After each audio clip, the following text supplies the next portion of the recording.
आज उनकी भी पूछने वाला कोई नहीं है, तो उनको बड़ा दुख होता है। मैंने जाने कितने वैष्णवों को प्रैक्टिकली आंखों में आंसू लाके रोते हुए देखा कि गप्पी भाई ये क्या होता है यहाँ पे। नहीं, सब ऐसे ही है, कलयुग है, सबों को जैसे गुरु और वैसे ही चेला, नरक में हो खूब ठेलम ठेला।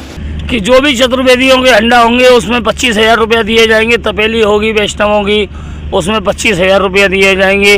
बीसियों वर्षों से परिक्रमा करते चले आ रहे हैं 84 कोस की, लेकिन ये 84 कोस की परिक्रमा में ये पहली बार देखने में आया है।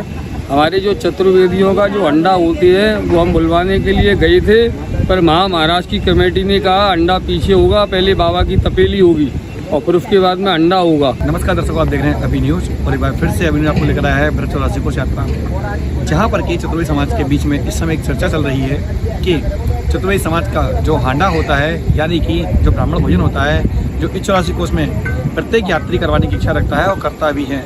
ऐसे में जब कोई व्यक्ति या तीर्थ यात्री, व्रत यात्री यात्रा कराने के से पहले उनका एक अनाउंसमेंट होता है बाकायदा, ताकि चतुर्वेदी समाज के लोगों को, जो चलने वाले पंडे हैं, उनको पता चल जाए कि इस तारीख को इस चतुर्वेदी के पाल में या इस यजमान की तरफ से चतुर्वेदी समाज के लोगों के लिए एक हांडे का आयोजन किया जा रहा है। ऐसे में कहा जा रहा है कि यात्रा कमेटी जो है उसके द्वारा कहा गया है कि जो भी यहाँ पर अनाउंसमेंट कराने आएंगे उनको जो महाराष्ट्र की तपेली होती है, यानी कि उनका जो भोजन की व्यवस्था होती है, उसमें भी अवश्य लिखाना पड़ेगा। इस विषय पर बात करने के लिए हम लोगों के साथ में मौजूद है काफ़ी चतुर्वेदी, हम बात करेंगे इनसे इस विषय पर उनका क्या कहना है। ब्रज परिक्रमा है और हम बीसियों वर्षों से परिक्रमा करते चले आ रहे हैं 84 कोस की, लेकिन ये 84 कोस की परिक्रमा में ये पहली बार देखने में आया है।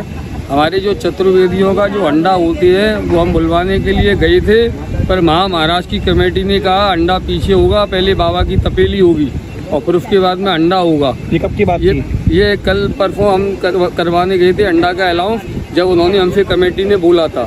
और बीसियों यात्रा हो गई, आज तक हमने कभी ऐसा नहीं देखा कि पहले बाबा की तपेली हो और पीछे चतुर्वेदियों का अंडा हो, ब्राह्मण भोजन हो। लेकिन पहली बार देखने में आया है कि पहले बाबा की तपेली होगी और पीछे ब्राह्मणों का भोजन होगा, ये पहली बार देखने में आया है। ब्रज 84 कोस में भागेश लाल जी की घोषणा है कि जो भी चतुर्वेदियों के हंडा होंगे उसमें 25,000 रुपया दिए जाएंगे, तपेली होगी वैष्णवों की उसमें 25,000 रुपया दिए जाएंगे। और कोई भी ब्राह्मण भोजन, अन्यथा अगर ये ब्राह्मण आए हुए हैं, यात्रा कर रहे हैं, चतुर्वेदी ब्राह्मण यात्रा कर रहे हैं, वो हंडा कराना चाहते हैं, वो अपनी तरफ से खर्च कर रहे हैं, तो इन लोगों को कैसे हम 25,000 रुपया दे दें, किस उद्देश्य से दे दें? कुछ इनसे से हमको फायदा तो है नहीं महाराजों से। आप लोग ये बताइए समाज में रह के हुए कि इन महाराज ये हम लोगों को देने के लिए आए हैं कि उल्टा ब्रज से कमाने के लिए आए हैं। बहुत से हमने महाराज श्री देखे जो ब्राह्मणों को देते हैं, अन्यथा लेते नहीं हैं किसी से, ब्राह्मणों से। ये कमाने आए हैं भागेश लाल जी। जय श्री कृष्णा। ये जो ब्रज 84 कोस परिक्रमा है, जो दर वर्ष भादो महीने में उठती है, इस यात्रा में काफ़ी श्रद्धालु गुजरात से, महाराष्ट्र से, इधर आंध्र से, हर जगह से इसमें आते हैं। ज़्यादातर गुजरात से ज़्यादा आते हैं। गुजराती लोग इस यमुना जी को और श्री गिरिराज जी की मान्यता ज़्यादा रखते हैं।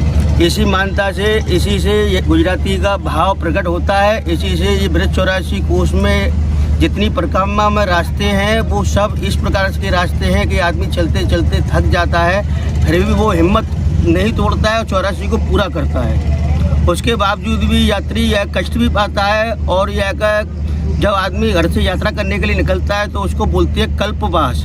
जहाँ यात्रा महीने भर की होती है, 40 दिन की होती है, उस जंगलों में रहना, टेंट में रहना, उस जंगलों का वातावरण को अपने शरीर में लेना। अब उसमें यात्री उसी हिसाब का पैसा खर्चा पानी लेके आता है। अब हर एक आदमी करोड़पति लखपति तो है नहीं कि गाड़ी लेके चलेगा, लाख 2 लाख रुपया देगा और अपनी गाड़ी से यात्रा करेगा। इसमें गरीब भी आते हैं, मध्यम वर्ग भी आते हैं, बड़े आदमी भी आते हैं, छोटे आदमी भी आते हैं, हर प्रकार के आते हैं। क्योंकि यमुना जी की मान्यता बहुत ज़्यादा है। यमुना जी जो है ना, यमराज की बहन है, कृष्ण की पटरानी है, तो इसलिए यमुना जी की मान्यता ज़्यादा है। इसलिए 84 की यात्रा लगाते हैं 84 मुक्ति के लिए। अब इसमें यहाँ पर अभी कोई व्यवस्था ये नहीं होती है कि हर 10 किलोमीटर 15 किलोमीटर रोज चलना पड़ता है। अब किसी भी क्या 6 दिन का मुकाम, 2 दिन का मुकाम है, वहाँ 6 दिन का मुकाम डाल दिया। अब यात्री को वहीं से हज़ारों रुपए खर्चे करके 40-40 किलोमीटर 33 किलोमीटर यात्रा करके वापस आना, उनके पैसे की बर्बादी होना, तो ये सब यात्रियों को कष्ट मिलता है। देखिए, यात्रा तो जाति यात्रा करने आए हैं और वो यात्रा कर रहे हैं, लेकिन यात्रा में कुछ मिसमैनेजमेंट है जिसकी वजह से यात्रियों को तकलीफ हुई है। और हमको यहाँ तक जानकारी हुई है, कुछ हमारे जो संबंध वाले हैं हमारे ब्राह्मण, वो लोगों को यात्रा को छोड़ के सब आपस में चले गए हैं कुछ लोग, क्योंकि जो उनसे कमेंट किए गए, जितना उनसे पैसा लिया गया, जो उनसे बात की गई सुविधा की, वो उनको नहीं मिली, तो उसके अनुसार वो यात्री कुछ मतलब यहाँ से सब वापस भी हो गए हैं। जो यहाँ पर चतुर्वेदियों के पहाड़ हैं, रसोड़े हैं, वहाँ व्यवस्था सही है, और जो मैनेजमेंट है वहाँ संख्या ज़्यादा है और टाइम पर कोई काम नहीं हो रहा है। वहाँ यात्रियों को परेशानी हो रही है, यात्रियों को टाइम पर लाइट नहीं मिल रही है। उनसे कहा गया कि 12 बजे आपकी लाइट आ जाएगी, 2 बजे उनको 2:30 बजे तक उनको लाइट नहीं मिलती है, टाइम पर पानी नहीं मिलता है, उनका सामान उनके टेंट से काफ़ी दूर होता है, उनको काफ़ी सराउंड लगाने पड़ते हैं, उसके बाद भी सामान उनके टेंट में तक पहुँच नहीं पाता है, तो यात्रियों को परेशानी हो रही है। बाकी तो यात्रा है जैसे हर साल होती है, आनंद से हो रही है। यात्रा में अब सब कुछ एक अलग तरीका का काम हो रहा है। अब बात वही है कि जैसे ही कमेटी हैं, जैसे ही महाराष्ट्री हैं, कोई व्यवस्था नहीं है। अब पहले तो मैं आपकी बात के जवाब दे दूं, बड़ा अजीब लगा, कभी ज़िंदगी में ऐसा नहीं हुआ कि अगर कोई हंडा के 25,000 नहीं है, हंडा के 25,000 नहीं है, वो किस बात के मांग रही हैं। जैसे जब चतुर्वेदियों का हंडा होता है तो महाराष्ट्री के कैंप में लैंडोरी में उनका एक साउंड सिस्टम चलता है जिस पे सब प्रोग्राम प्रसारित किए जाते हैं कि कल क्या होगा, ऐसा होगा, और उसी पर हंडा का उद्घोषणा की जाती है कि कल फलाने फलाने की तरफ से सभी चतुर्वेदियों का आमंत्रण है, सभी पधारें। तो वो जो कोई अनाउंसमेंट कराने जा रहा है तो कमेटी वाले बोलते हैं, अब वो महाराष्ट्री को संज्ञान में है कि नहीं है, लेकिन वो बिल्कुल सत्य बात है और बिना संज्ञान के कुछ होता नहीं है। तो वो बोलते हैं हम तो अनाउंसमेंट जब करेंगे जब आप पहले महाराष्ट्री की तपेली के लिए, कहने वाले तो देखो यहाँ तक कह रहे हैं कि 40-40 हज़ार तक, लेकिन 25-30 हज़ार रुपये पहले तपेली को दो तब हम करेंगे। तो ये बहुत दुखद बात है और बहुत ही क्या कहूँ मैं इस यात्रा की अव्यवस्थाओं के बारे में। और दिन प्रतिदिन हालांकि ये इन लोगों की किताबों में ही लिखा है कि 500 साल प्लस 50 साल, तो वही हो रहा है। इसे गोस्वामी बालकों ने केवल दूध की गाय बना रखा है कि जितना हो सके दूध काढ़ो, दूध लो, फिर गाय इसको मत देखो कि क्या हो रहा है गायों के साथ में। तो उससे बड़ा दुखद है कि पुष्टि मार्गीय वैष्णव अपने धर्म से विमुख होता चला जा रहा है और दूसरी संस्थाओं में जाके वो पार्टिसिपेट कर रहा है अपने पुष्टि मार्ग को छोड़। बात की जाए कुछ व्यवस्थाओं को लेकर के, ऐसा भी सुनने में आ रहा है कि कुछ यात्रियों ने अपने जो पाल थे, निवास थे, उनको छोड़ करके अन्यत्र जा चुके हैं, यहाँ पर यात्रा छोड़ चुके हैं। देखो, मैं आपके चैनल के द्वारा कहना चाहता हूँ जो कि मेरे मन की बात है और मैं कई बार ये कह भी चुका हूँ कि कोई भी वैष्णव कभी भी वल्लभ बालक का एक भी पैसा रखेगा नहीं, खाएगा नहीं। आपको मालूम है ब्रज के संत हैं, अब वो जैसे भी संत हैं जो भी हैं, लेकिन वो निकालते हैं यात्रा, ये हमको मालूम है। रमेश बाबा वो कैसे निकालते हैं? Free free free. ये लोग क्यों नहीं फ्री फ्री करके निकालते हैं? अगर इनकी 1 लाख की सेवा है तो इनको वैष्णव 1.25 लाख रुपए देगा। कोई अपने गुरु का नहीं खाना चाहता है, लेकिन यहाँ समस्या क्या होती है, ये लोग अमेरिका जाके और गुजरात के गाँवों में घर घर फिर के ये लोग सब जवाब दिखा के आते हैं कि वहाँ ऐसा होगा, वहाँ वैसा होगा। आज जाने कितने NRI यहाँ पर, मैं समझता हूँ कम से कम 1,500 NRI आए हुए हैं और उनमें से 200-400 तो लौट के जा चुके। क्यों जा चुके?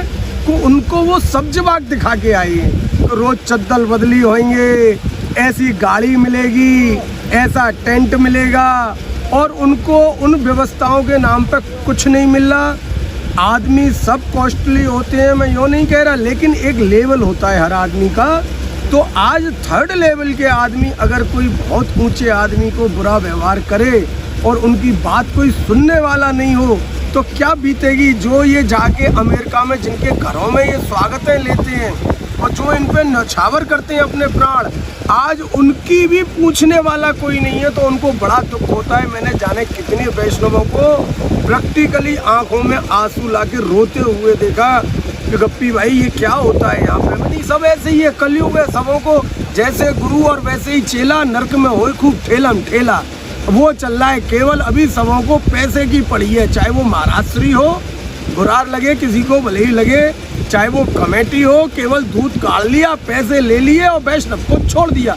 व्यवस्था के नाम पे मैं जैसे बताता हूँ आपको, बड़ी छोटी छोटी सी बातें हैं। आज यात्रा में इतना ट्रैफिक जाम होता है, आपने भी देखा होगा। अब ये जैसे सब पाल पड़ते हैं, अरे कोई एक खेत पहले ही यात्रा के कॉर्नर पे एक खेत ऐसा खाली छोड़ दो और उस पर बोर्ड लगा दो पार्किंग, तो सारी गाड़ी वहीं पे यात्री उतरेगा। अब ये एक नया सगुफा इस साल से आया है और कई सालों से चल रहा है कि आप गेस्ट हाउस में रहिए एसी में और फ्री यात्रा करिए। अब इस पाल का क्या मतलब, मेरे जाने कितने यात्री हैं जो पछता रहे हैं, जिनको अमेरिका में तो समझ में आता नहीं है, वो बेचारों को जैसे समझाते हैं वो समझ जाते हैं। यहाँ के जब उनकी समझ में आई तो बोला गप्पी भाई ये तो हमारा 45 हज़ार रुपया बेकार ही में गया। क्योंकि जिस आदमी को अब बरसाने जैसे यात्रा है और बरसाने में उसने गेस्ट हाउस लिया हुआ है, तो वो यहाँ क्यों रहेगा धूप में, वो तो फिर गेस्ट हाउस में ही जाके रहेगा। तो यहाँ पाल का क्या मतलब हुआ, जब गेस्ट हाउस में रह रहा है तो खाना भी वहीं खा लेता। तो कोई अच्छे तरीका से गाइडेंस देके किसी को ज़रूरत नहीं है, बस ये है कि हमारा गेस्ट हाउस में रहो, टेंट में रहो, खाओ, 1,41,000 1,51,000 हमारा रेट है, बस वो दे जाओ हमको। अब आगे क्या हो रहा है उसका हमको नहीं मालूम, कमेटी को कुछ मालूम ही नहीं है कौन सी गाड़ी किसको दिया है। गाड़ी वाले इतना बुरा व्यवहार कर रहे हैं यात्रियों से, लेकिन किसी को पड़ी नहीं है। अब दुख तो वैष्णव को भोगना है ना, कमेटी वाले के पास जाओ, कमेटी वाले नहीं सुनते हैं। महाराष्ट्री के पास जाओ तो कोई मतलब ही नहीं है, वैष्णव महाराष्ट्री के पास जाएगा तो कमेटी वाले के यार वहाँ से शॉर्ट लग जाते हैं। तो बड़ी अव्यवस्था तो बहुत है, लेकिन मैं बाद में फिर कहूँगा कि ये कष्ट की यात्रा है, ये यात्रा कष्ट की है। रोज़ मुकाम बदलते हैं, रोज़ टेंट ठुकते हैं, तो आप वैष्णवों को वही कहो ना कि ये तो भैया कष्ट की यात्रा है, जिसको आना है वो आइए। और इसमें नॉर्मली ये चार्ज है, और आप चार्ज तो लेते हैं एसी और कूलर और ये मिलेगा और वो मिलेगा, क्यों चार्ज कैसे मिलेगा। नहीं तो अगर ये कह देंगे ये कि ये कष्ट की यात्रा है तो फिर इसने लाखों रुपए चार्ज कैसे देगा। वो जब सब जवाब दिखा के आओगे उनको कि ऐसा होगा वैसा होगा, यो कालीन बिछा होगा, तिरपाल होगा, ऐसा टेंट होगा, ऐसी गाड़ी होगी, तो आदमी को ये लगता है बहुत सुविधा होंगी, चलो झट से बुकिंग करा लो 1.5 लाख रुपए में। फिर जब यहाँ आता है प्रैक्टिकल में तब वो देखता है, तब वो बड़ा पछताता है और अपने गुरु को मनी मन में गाली देता है। बड़ा दुखद है। हालांकि मैं फिर लास्ट में जहाँ शुरुआत मैंने की थी कह रहा हूँ कि ये इनके धर्म में ही लिखा हुआ है कि पुष्टि मार्ग 500 साल और 50 साल चेलों के नाम पे जिसको जैसे मानना होएगा वैसे मानेगा। वही दौर चल रहा है। आज पुष्टि मार्ग का 546-47वां साल है। तो ये यात्रा मैं दावे के साथ आपके चैनल पे कह रहा हूँ कि ये यात्रा अब 5-10 साल से ज़्यादा नहीं चलने वाली। अब ये बैठक यात्रा की गेस्ट हाउसों में रहो और झारी जी भरो और जय श्री कृष्णा करो, ये अब ये ट्रेंड ले लेगी। ये यात्रा अब 5-10 साल से ज़्यादा नहीं चलने वाली। क्यों कि वैसे ही व्यवहार हो रहा है गोसाइयों का, वैसे ही यात्री परेशान हो रहा है। तो भैया जय श्री कृष्णा बोलो।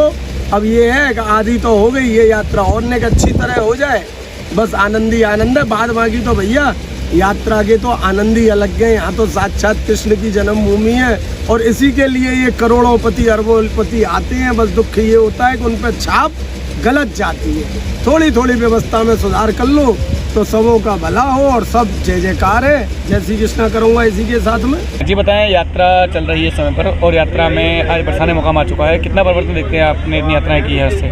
देखो, यात्रा हमने जब से होश संभाला, जब से ब्रिज यात्रा हम कर ही रहे हैं और हर साल जो भी यात्रा होती हैं, ये कोरोना काल में नहीं हुई, यही बस नहीं की है, बाकी तो हम हर यात्रा में होते हैं और हर यात्रा को देखते हैं। यात्रा देखते देखते हमारे समय जैसे बचपन से हम जो यात्रा देखते रहे हैं और यात्रा में जो व्यवस्था है, अब जो व्यवस्थाएं बढ़ी हैं, इससे यात्रा का भाव तो ख़त्म हो गया। पिकनिक वाला परेशानी, पैसे के खर्चे ज़्यादा बढ़ गए और यात्रा के जो रूट होते थे हर रोज़ मुकामें बदलते थे, नई नई जगह यात्राएं जाती थी सब जगह। अब यात्रा के मुकाम तो कट गए हैं और यात्रा में क्या है कि गाड़ियों से उनसे जो पैदल चलने में खेतों में सुबह सुबह की ऊर्जा मिलती थी, यात्री को एक अलग ही तरंग मिलती थी, यात्रा को यात्रा का भाव जानने को मिलता था।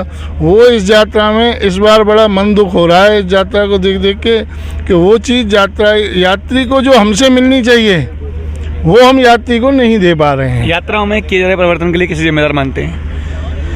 यात्रा में परिवर्तन के लिए देखो, सबसे पहले तो अब ये गोसाई बालक हैं, पूजनीय हैं और हमेशा माननीय ही रहेंगे।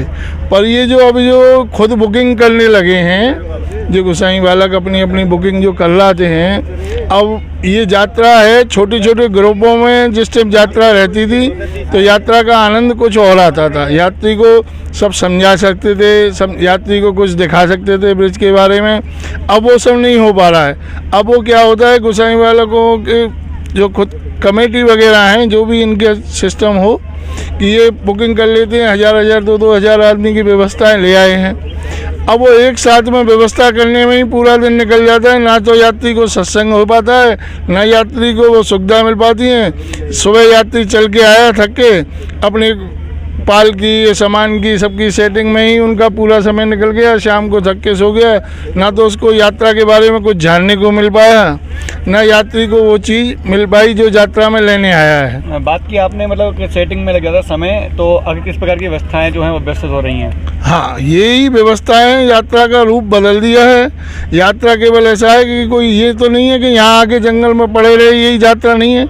यात्रा में यात्रा वो होती है, जैसे मैं पहले भी बोला था कि यात्रा जो है एक यज्ञ है, और अपन यहाँ ठाकुर जी का स्मरण करने, ठाकुर जी की यात्रा का जो रूप है वो जैसे भागवत जी अपन सुनते हैं, उसको लाइव देखना हो तो ये 84 कोष की यात्रा होती है।